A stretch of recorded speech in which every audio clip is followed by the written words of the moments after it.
So Kool Rock Ski, after like one of your last albums dropped, like when you stopped making music full time, what'd you start doing after that? I was robbing banks. I'm just That's being where a you met civilian. cocaine, right? Shh, don't tell me. No, I mean I was just being a civilian. You understand? We got into this thing at a really, really young age, Yeah. and we never had a break. Every time we got off tour, we stay home for like 2 days, go back out on another tour. So by the time we were 22, 23, we were burned out mentally, like burned out. So it's like, well, let's take a break. Um, I know me and Buff, we did a song, we did an album, and we were pretty much we had no structure. They threw a bunch of money at us, and we didn't want any structure. We didn't want to be told when to get up and when to lay down. So it was like we was just having fun with it.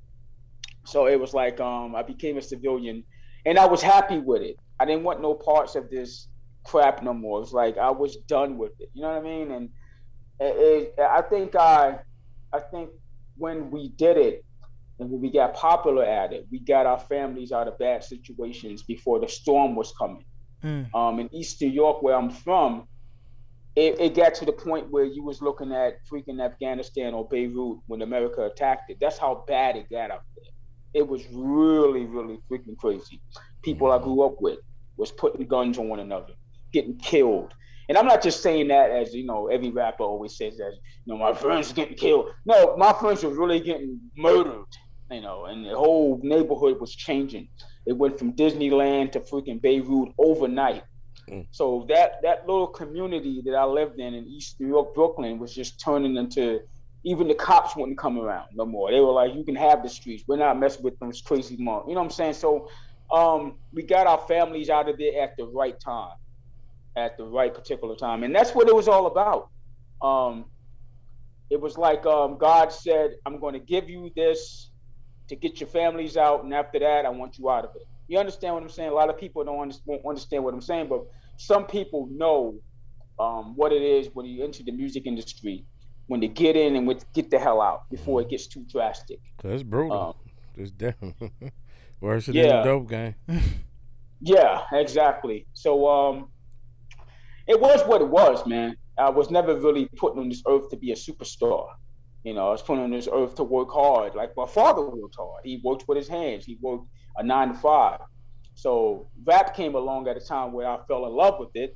But I also fell in love with playing football. So I knew I wasn't going to be a professional football player. So what's the next best thing to fall back on was hip hop, hip hop rap. So that's what we did. And, it was me, Mark, and Buff, and we were good friends. We grew up together. So we just formed a group, and we just we took our talents to a rap contest, and it just so happened we won the rap contest. And we took off from there, So it wasn't like we were sitting around saying, when we become stars and we're going to make a lot of money. Everything happened so quick. Right. So now I look at things now, everything was a freaking blur. And I say to myself sometimes, were we really in the music industry? Did we really? I mean, because sometimes I think like, did this really happen? Wow. You understand what I'm saying? Like the 2 members are gone, and I'm like, did this shit really happen? You got to pinch yourself sometimes to let yourself know you're still alive sometimes.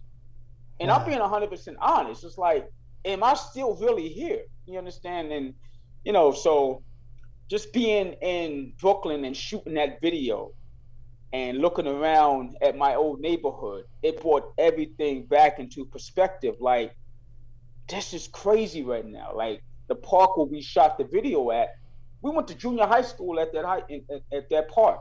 Like that was the park we played football at. Got into fights damn near every day. There was always a fight after school. I mean, cocaine knows about that. There's a fight every 3 o'clock every day. So just being around the old neighborhood, man, it just brought everything back into perspective, and it kind of woke me up. Like, oh shit, I used to live out here. Like I grew up here. Right. So it's like I said, I never really got into all that celebrity stuff anyway. I never really got into that stuff. It was just, after parties and all that crap. I'd rather just go back to the hotel and just chill and relax and catch up on the you know, a college football game that was still going on ESPN. That was my thing, you know. So never really got into all that fanfare and all that stuff like that. That's why when people approach me to this day and they say stuff like, you know, it's an honor to meet you. You know, I'm just a regular dude. You know what I'm saying? There's no honor to meet he's very approachable, man. And I I'll identify kick it with anybody.